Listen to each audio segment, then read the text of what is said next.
工之後咧，發覺問題唔係工作，係我自己度。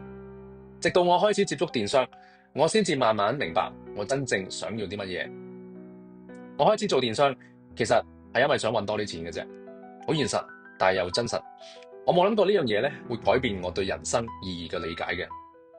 第一次有人買我產品嗰陣時，我興奮到瞓唔着，唔係因為我賺咗幾十蚊，而係因為我創造咗啲嘢出嚟，為呢個世界帶嚟價值，而係有人願意俾錢買嘅。嗰種感覺係我喺 office 入邊從來都冇體驗過嘅。慢慢我發現自己變咗，我開始期待每日起身，因為我知道咧今日咧可能有啲新嘢、新嘅突破。我開始覺得自己係自己人生嘅主角，而唔係配角。但係最大嘅改變咧，係我開始明白自由嘅價值。而家我覺得人生嘅意義唔係你做咩工，唔係你搵幾多錢，唔係你有幾多成就。對於我嚟講，人生意義就係有選擇嘅自由，自由選擇我想點樣過。